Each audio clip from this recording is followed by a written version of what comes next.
Oye País, buenas noches. Oye País, yo soy Rudy González. Gracias por acompañarme en esta hora. Arrancamos la segunda semana del mes de febrero. Hace 11 años, justamente, 14 de febrero, día de San Valentín, salió al aire Oye País. Qué coincidencia, 11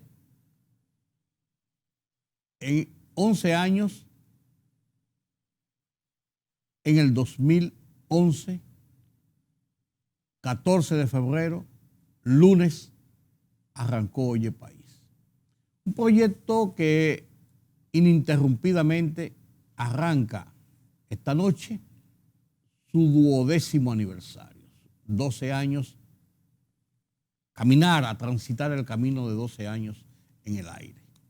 11 años completos. Aún en medio de la pandemia estuvimos ahí, día por día, con todos los esfuerzos posibles para poder conversar con ustedes sobre los tópicos noticiosos del país, orientar nuestras entrevistas, nuestros comentarios, nuestros análisis. Aquel grupo de soñadores, periodistas, comunicadores, profesionales, comenzamos este proyecto a las 10:30 de la noche aquí en Color Visión. Después, por las razones de ajustes de la parrilla, subimos a las 12 de la noche, donde nos hemos mantenido durante los últimos 8, 9, 10 años. Orlando Gil, en paz descanse. Orlando Gil, en paz descanse. Carlos Cuello, brillante economista. Julián Roa, experto en asuntos municipales, pero con un conocimiento y un estudio vasto del tema de la política internacional. Omar Fernández, Omar, ¿cómo era? Omar, ¿cómo era el apellido de Omar? Omar Guzmán, gracias Twingo. Omar Guzmán, nuestro hombre en los deportes. Farideh Raful, la senadora. José P. Monegro, director hoy del periódico El Día. Comenzamos aquel proyecto bajo la dirección de Elena Torres, la productora Elena Torres, con el acompañamiento de doña Ingrid Quesada, con el acompañamiento casi inmediatamente después de Rodolfo Rodríguez, quien es actualmente nuestro productor. Y así un equipo de personas que comenzamos noche por noche este programa para analizar los temas noticiosos. Y recuerdo como hoy, en esa primera semana, los primeros 15 días, el primer mes, pasaron por nuestra mesa de discusión y de entrevistas los principales líderes del país en ese momento.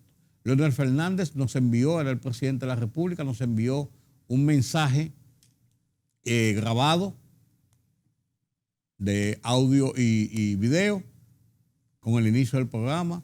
Tuvimos allí al expresidente Hipólito Mejía, al entonces aspirante a la candidatura presidencial Danilo Medina, a don Quique Antún, a don Rafael Alburquerque, vicepresidente de la República, Ismael Reyes, todos los líderes políticos del país.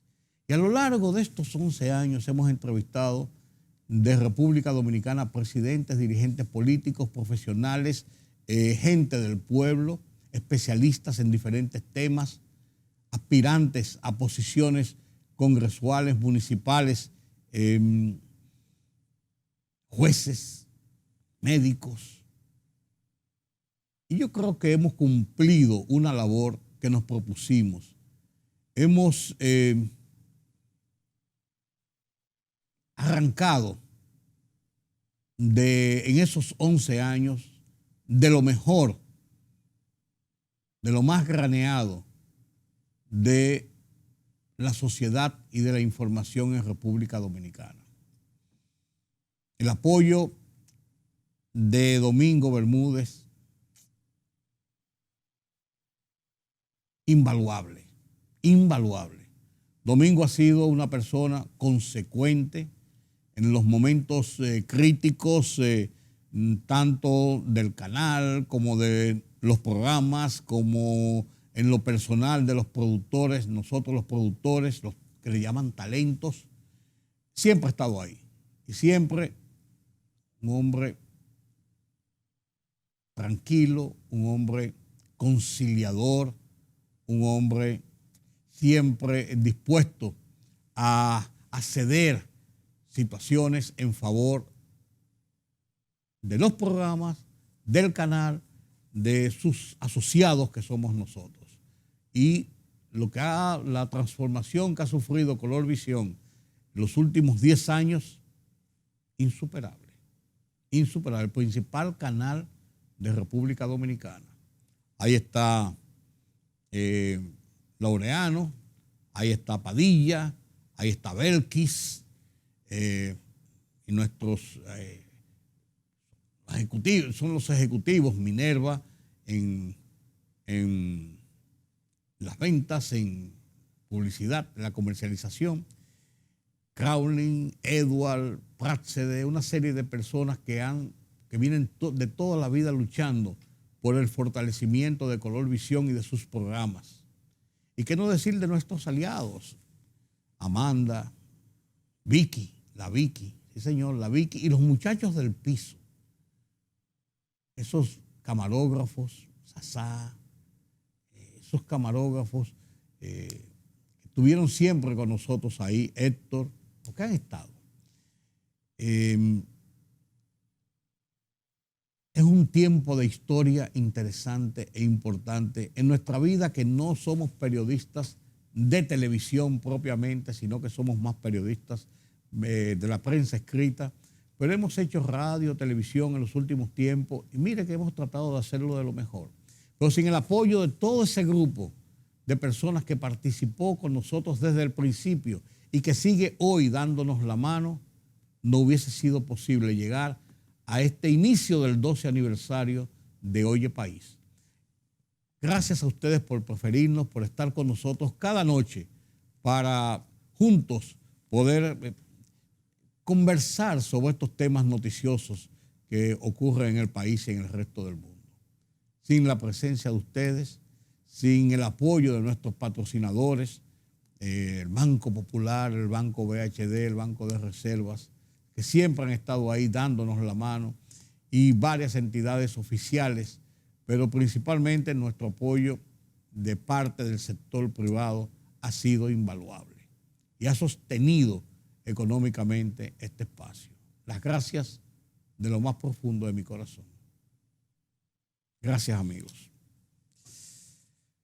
256 personas infectadas en República Dominicana en las últimas 24 horas. Es un indicativo claro de que estamos en el descenso final definitivo de la pandemia del coronavirus. Hay que mantener las previsiones, la mascarilla, el distanciamiento, la higiene, hay que mantenerlo para evitar nuevos rebrotes. Eso anda rondando por ahí. Pero no cabe dudas de que se ha desplomado para beneficio y para bien del país lo que son los contagios del coronavirus en República Dominicana. Y hoy precisamente se ha iniciado la vacunación de los niños de 5 a 11 años, principalmente en las escuelas, en los centros públicos. Con la anuencia de los padres, los niños no tienen poder de decisión, según lo que establece la ley, lo que es lógico, pero se está realizando esta vacunación. Proceso que debe llevar a que la generalidad, la gran mayoría de los dominicanos estemos inmunes o inmunizados con las dosis de la vacuna, que si nos llegara a tocar el virus puede ser como una gripe leve sin mayores consecuencias. Ese es el objetivo y el Estado ha hecho todo lo posible en ese sentido. Han sido días complejos lo que nos ha provocado la pandemia y la economía sufre hoy los embates de eso que fueron los días de graves situaciones sanitarias. Hoy se afecta en la situación económica mundial y de la que no escapa República Dominicana. Precisamente sobre el tema de la economía, me siento cómodo con ese spot que ha sacado Industria y Comercio explicando el tema de los combustibles, cómo la descomposición de los combustibles que llegan a los usuarios, desde el precio del barril de petróleo, donde se produce, donde se transporta, donde se procesa y llega después al usuario, cómo esos altos costos y esa inestabilidad ha provocado llegar a los precios que hoy tenemos en los combustibles. Y sin contar que el gobierno ha invertido más de 15.000 millones de pesos a lo largo del año pasado, los últimos meses del año pasado, el último semestre y los primeros meses de este año, para poder contener que esos precios a los que debía venderse lleguen al usuario, lo que sería una situación bastante difícil y bastante compleja para la economía nacional. Se está haciendo el esfuerzo, y el propio gobierno, hay que reconocerlo, también ha hecho un esfuerzo, por ejemplo, con esta norma que iba a aplicar la Dirección General de Impuestos Internos, de una reclasificación y unos cobros de acuerdo al índice de ingresos que tuvieran las personas. Una norma que está hecha desde hace tiempo y que se iba a aplicar en el 2022. La gente se ha espantado, hay muchas críticas sobre la aplicación de esta norma en un momento de crisis de la economía, en un momento de aumento de los precios de combustibles, alimentos, de todo esto. No se concebía esta nueva norma que iba a reducir, o sea, a buscar más ingresos, y entonces la aplazaron para el 2023. Enhorabuena, porque esto es importante y es interesante.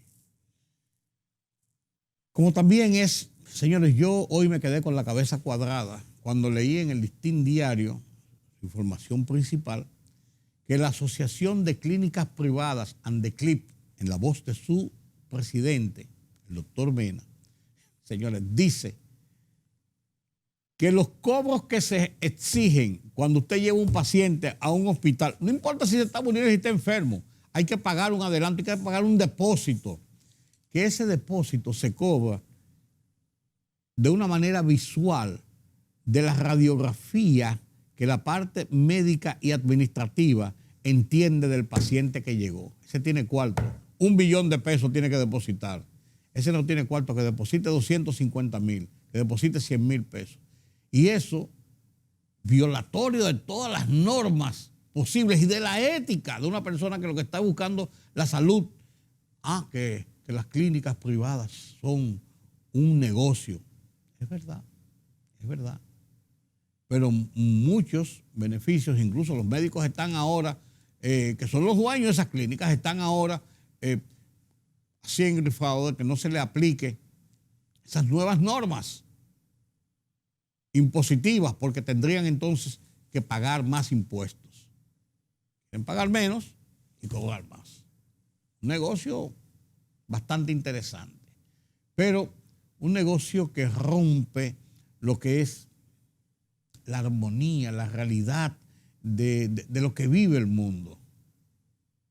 La realidad de lo que vive el mundo. Señores, si estamos enfrentando un problema sanitario por esta situación del coronavirus, esto no significa que otros problemas cotidianos de la salud se han relegado y se han quedado aparte solamente para el coronavirus. Se han multiplicado muchas situaciones. O sea, aquí todo el mundo tiene que hacer sacrificios. Hay unos sectores que no. Entonces, el negocio de las clínicas privadas, lo que menos debería hacer es enarbolar la bandera de esa selectividad y de esa exclusividad, y que operan más como un negocio que como unos sanadores, que como unos brindadores de salud. Qué pena eso. Les rompe el alma esa situación. en una situación, en un ambiente como el que vive República Dominicana. Pero esas son las realidades que tenemos que soportar de parte de esos patriotas. Miguel Franjul, en un editorial que escribió en el Listín Diario pasado fin de semana, habla sobre ese tema y pone el dedo en la llaga, ya que el Listín ha sido el que ha llevado esta campaña abierta desde hace una semana sobre los cobros, los anticipos, los depósitos en las clínicas privadas para atender a cualquier paciente, no importa la condición en que esté, violando todas las leyes, porque las leyes sanitarias del país dicen que hay la obligación de brindarle las emergencias y las atenciones a cualquier persona que llegue a un centro hospitalario privado o público. Pero el negocio está por delante. Comparto con ustedes este editorial del Listín Diario de Miguel Franjul en su voz. A continuación.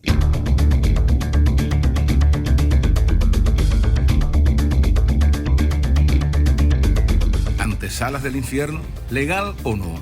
El cobro de un depósito de dinero para poder autorizar el internamiento de un paciente es una prenegación al sagrado deber de dar atenciones médicas al ciudadano. Este vidrioso elemento que justifican y defienden las clínicas privadas, pero que repudia y desautoriza a la Superintendencia de Salud y Riesgos Laborales, amerita de una solución radical. Está en juego el amparo humanitario y la debida asistencia médica, sobre todo en casos de emergencia en centros hospitalarios públicos y privados, a ciudadanos afectados por un accidente o un grave episodio de salud que compromete su vida. La existencia de este cobro por anticipado, unida a la limitada o inexistente cobertura de los llamados seguros médicos, más a la falta de camas, escasez de sangre para transfusión, convierten nuestras salas de emergencia en verdaderas antesalas del infierno. Exigimos un tratamiento humano para todos los que acuden a los hospitales y clínicas en busca de atenciones y remedios a sus padecimientos, más cónsono con la ética médica, con el mandato claro de la Constitución, garantizando la prestación de tan vitales servicios.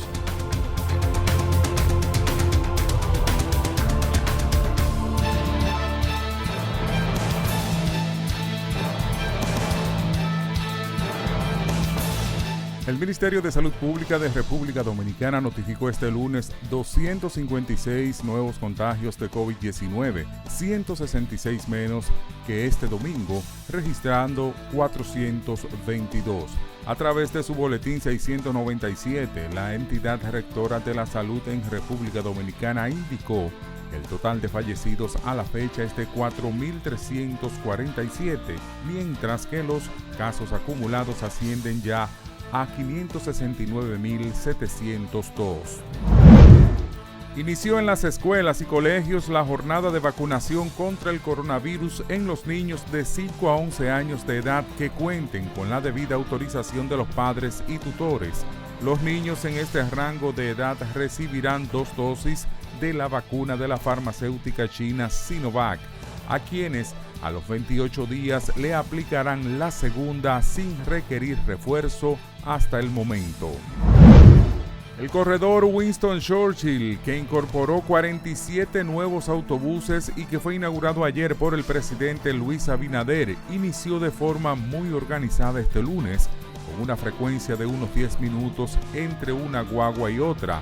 Los autobuses con capacidad para 90 pasajeros cada uno se estima que transporten unos 32,000 pasajeros diarios recorriendo la avenida Winston Churchill desde la avenida Jacobo Magluta hasta el Centro de los Héroes con un costo de unos 35 pesos. Tras los cuestionamientos que se han venido realizando en los últimos días en medios de prensa y redes sociales sobre las características y la legalidad del trabajo del Programa de las Naciones Unidas para el Desarrollo, PNUD, en apoyo a las instituciones del Estado Dominicano, el organismo ha resolutado colgar en su página web todos los contratos y proyectos que ha suscrito con instituciones públicas que han ascendido a más de 25,000 millones de pesos.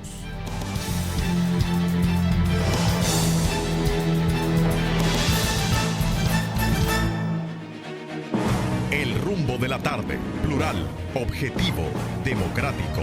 La verdad siempre. Con tres verdaderos profesionales del periodismo y la comunicación. Georgie Rodríguez, Juan TH y Rudy González. Los Poderosos.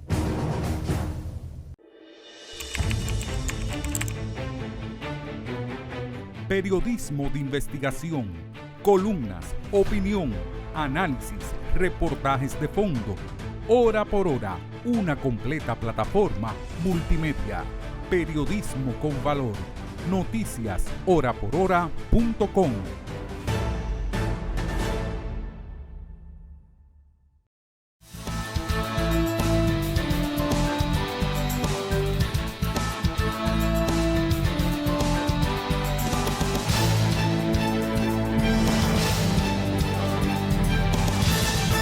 Líderes mundiales, como se ve hoy, están luchando desde un lado y otro por evitar las guerras, por evitar las confrontaciones, por salir de la pandemia, por encauzar a sus países, por el desarrollo económico, por la estabilidad social. Son verdaderos autócratas, muchos de ellos. Muchos de ellos son verdaderos autócratas y actúan como tal. Y dirigen como tal. Verdaderos autócratas. Así titula Autócratas sin fronteras, Moisés Naím, un importante, interesante reportaje en su programa Efecto Naím desde Washington, D.C., que comparto con ustedes a continuación.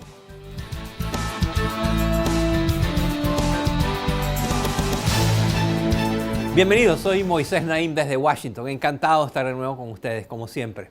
El mundo está viviendo una recesión de la libertad o de la democracia. Países que solían ser democracias se han ido transformando en autocracias. Y algunos líderes que fueron electos de forma democrática poco a poco han ido cambiando y mostrando tendencias dictatoriales. Pero estos líderes autoritarios no quieren ni pueden operar solos. Buscan apoyo en países que tienen regímenes parecidos. Colaboran entre sí, forman alianzas, comparten estrategias e incluso exportan sus tácticas represivas a otros países. Esta globalización del autoritarismo se está dando desde Hungría hasta Brasil y está teniendo consecuencias importantes para el resto del mundo. Miren.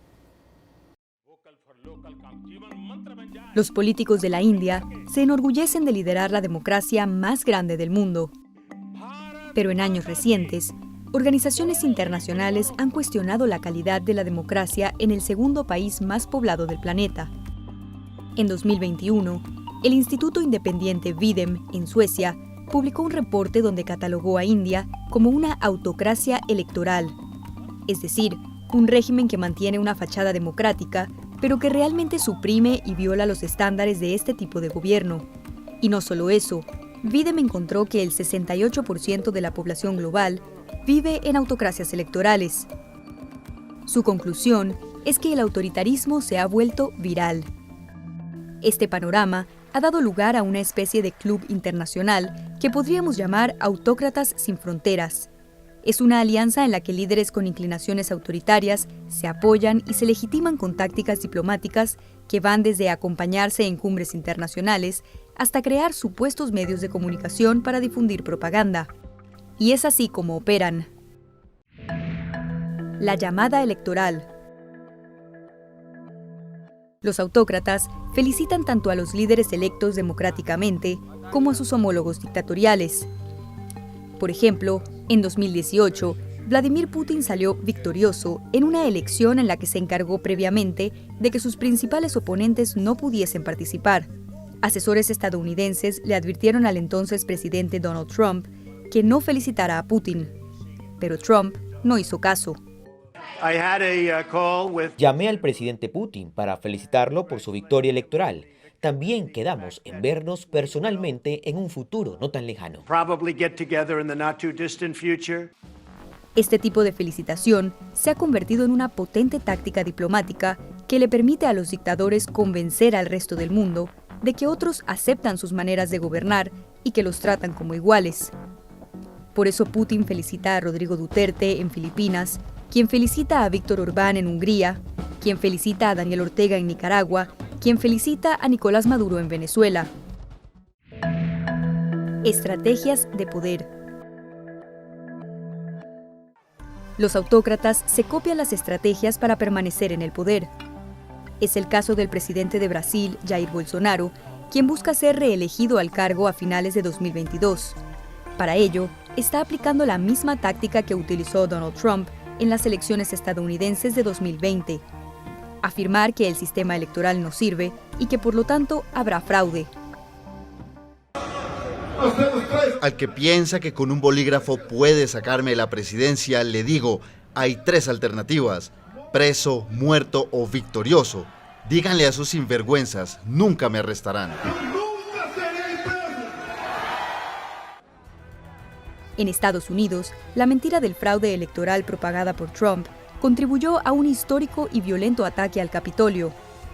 Expertos temen que si Bolsonaro pierde la elección en Brasil, podría tomar control de las fuerzas de seguridad y ocasionar mucha más violencia. Servicios dictatoriales. Los dictadores del mundo comparten sus bienes y servicios desarrollados expresamente para avanzar su agenda y debilitar a sus enemigos. Cuba presta sus servicios de contrainteligencia. China exporta equipos antidisturbios. Irán revela sus tácticas para evadir sanciones. Y su propósito no es únicamente fortalecerse entre sí. Así lo explica el experto en democracia y conflicto, Richard Youngs.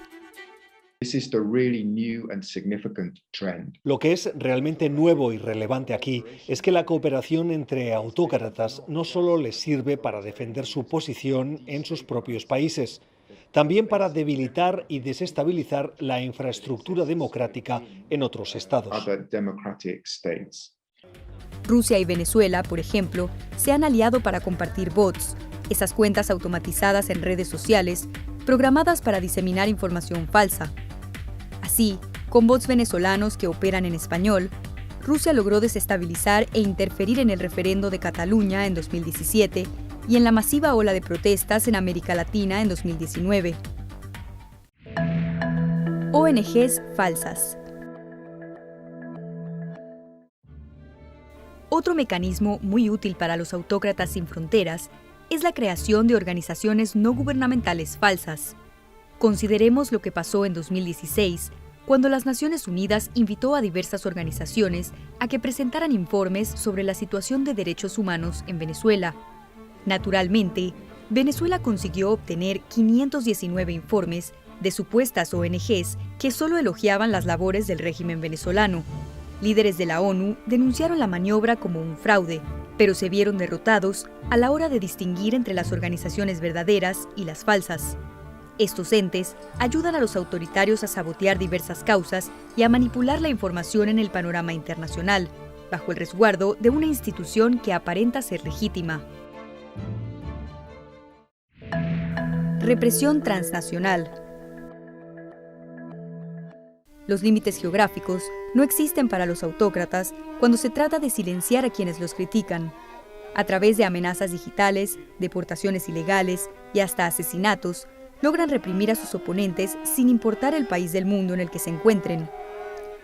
En los últimos años, la organización Freedom House ha documentado esta represión transnacional, registrando más de 600 casos en países como Sudán, Guinea Ecuatorial y Uzbekistán. El autoritarismo y sus estrategias se han globalizado. La gran pregunta es si los defensores de la libertad lograrán unirse para contrarrestar esta tendencia antes de que sea demasiado tarde.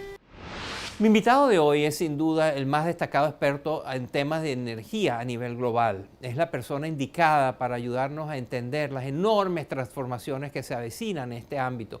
Su nombre es Daniel Yergin y es el autor de varios libros sobre la industria de la energía. Recientemente publicó una edición actualizada de su último libro que se llama El Nuevo Mapa, Energía, Clima y el Choque entre Países. Ahí explora fascinantes temas como el futuro de la industria petrolera, el impacto de la pandemia en los mercados energéticos, la transición a energías renovables y cómo todo esto está influyendo en la geopolítica y en nuestras vidas cotidianas. Sobre todo esto y más hablo con Daniel Yergin a continuación. Miren.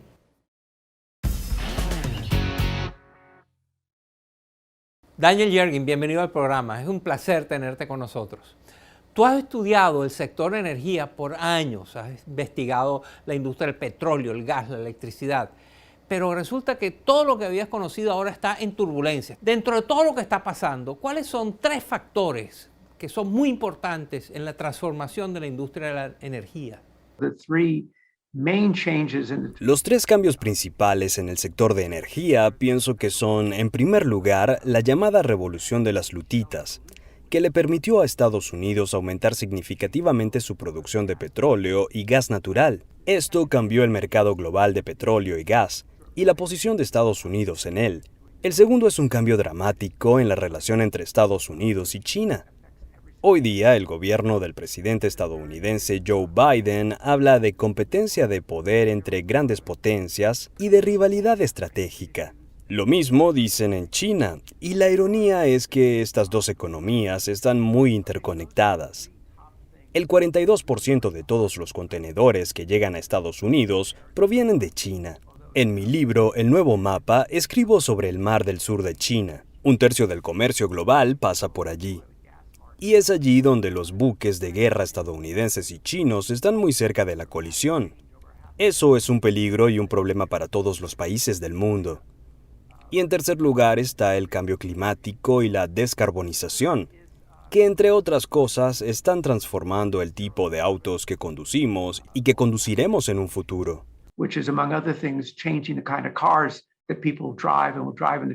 Recientemente han surgido varios problemas, la escasez de gasolina, el aumento de precios del petróleo, de la electricidad, apagones por todas partes. ¿Qué está pasando? Creo que lo que está pasando es que estamos enfrentando desafíos para entender y moldear el futuro de la energía. Es irónico que al mismo tiempo que ocurría la Conferencia de las Naciones Unidas sobre el Cambio Climático en noviembre de 2021, Asia y Europa se enfrentaban a una crisis energética. Básicamente, es un problema de suministro. No había suficiente carbón para impulsar la recuperación en China después de los cierres ocasionados por la pandemia. Y los europeos ahora enfrentan precios un 10% más altos de lo normal para el gas natural importado.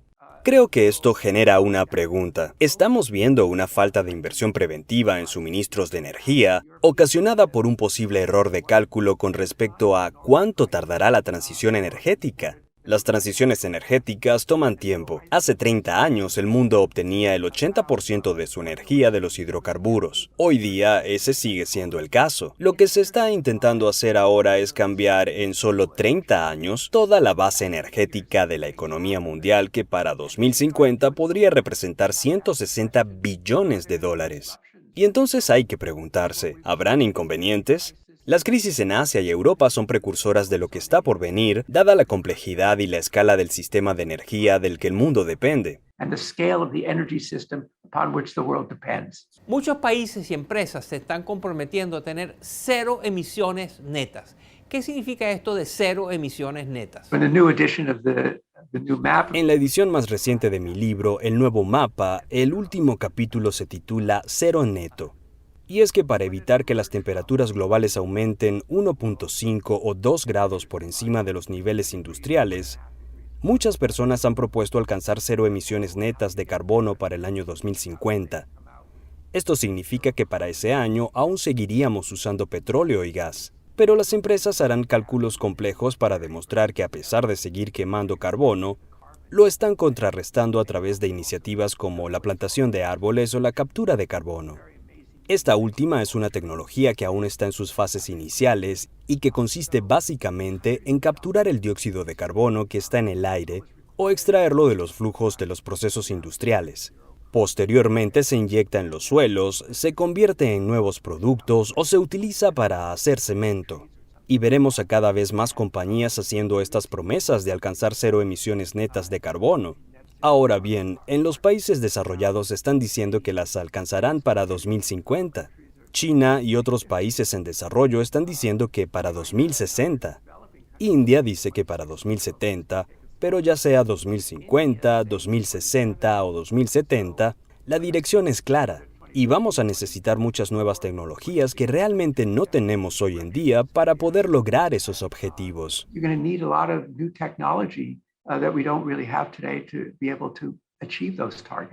Quiero preguntarte por América Latina. ¿Qué están haciendo las dos economías más grandes de la región, Brasil y México, en el sector de energía? ¿Cómo se comparan sus políticas energéticas? México, por supuesto, fue uno de los principales productores de petróleo desde comienzos del siglo XX. Brasil entró más tarde a este mercado, pero ha sido muy exitoso, particularmente con la producción de petróleo en alta mar. Y esa es una de las áreas en las que compañías extranjeras quieren invertir, lo cual le trae ingresos y empleos a Brasil.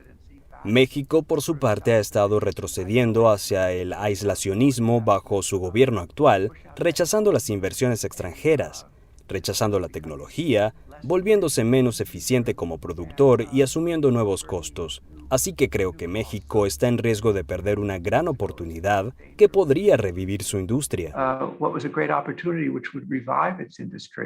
Daniel Yergin es uno de los analistas más respetados del mundo sobre temas de energía.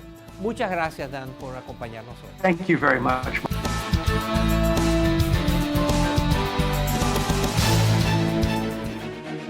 El rumbo de la tarde, plural, objetivo, democrático, la verdad siempre. Con tres verdaderos profesionales del periodismo y la comunicación, Georgie Rodríguez, Juan TH y Rudy González. Los poderosos.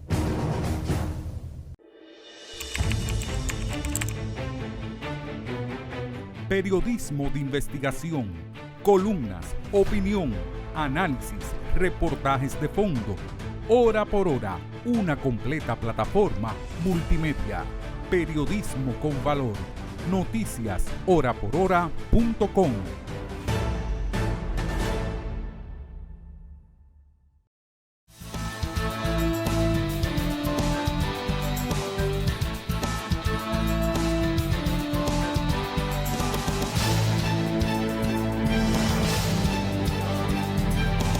El tema de Rusia y Ucrania está cada vez más complejo. Los Estados Unidos aseguran que está listo toda la invasión de tropas rusas sobre Ucrania. Se habla de que unos 130,000 efectivos y equipos militares están cerca de la frontera Ucrania-rusa para invadir a Ucrania. Y la OTAN continúa con las advertencias de que si hay una invasión sobre Ucrania de parte de los rusos, va a haber un enfrentamiento bélico que podría tener efectos devastadores en el equilibrio mundial. El presidente, el primer ministro, canciller alemán, estuvo hoy en Kiev, la capital de Ucrania, y de ahí tenía previsto ir a Moscú, a la capital rusa, hablar con el primer ministro y con el presidente ruso para buscar vías de soluciones. Porque Europa no está contenta ni conforme con estas amenazas de guerra en esa parte ya donde tiempos del 45 del año pasado van quedando atrás. La Guerra Fría fue otra cosa, pero los tiempos del enfrentamiento de la guerra han quedado atrás. El grupo de los G7, que son las grandes potencias económicas del mundo, también ha hecho una advertencia sobre Rusia. No ataquen para que evitemos un problema. Así siguen las cosas en esa parte del mundo. Una confrontación bélica que podría costarle caro a la humanidad en este momento. Con este y otros temas, Pedro Vargas nos presenta las internacionales desde la redacción central de Oye País.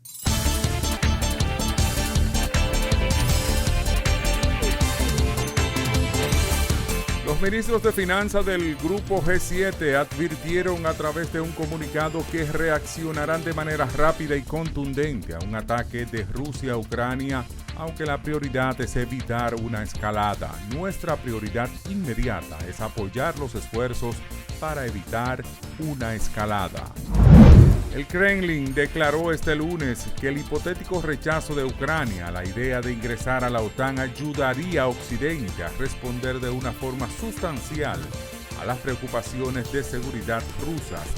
Por supuesto, de alguna manera, el rechazo confirmado de Ucrania a la idea de unirse a la Organización del Tratado del Atlántico Norte sería un paso que contribuiría significativamente a formular una respuesta más sustancial a las preocupaciones rusas, manifestó el portavoz de la presidencia rusa, Dmitry Peskov, en rueda de prensa diaria. Estados Unidos alertó ayer ante la alta posibilidad de que se produzca muy pronto un ataque de Rusia a Ucrania y su presidente Joe Biden reiteró el compromiso con la soberanía y la integridad territorial de ese país. El asesor en seguridad del gobierno estadounidense, Jake Sullivan, dijo en una entrevista televisada que una invasión a Ucrania por parte de Rusia puede producirse en cualquier momento. El Papa Francisco ordenó una modificación de la estructura de la Congregación para la Doctrina de la Fe, el antiguo Santo Oficio, dividiéndolo en una sección doctrinal y una disciplinar, la que se ocupe de los procedimientos al clero, como son los casos de pederastía, con el objetivo de promover una correcta administración de la justicia.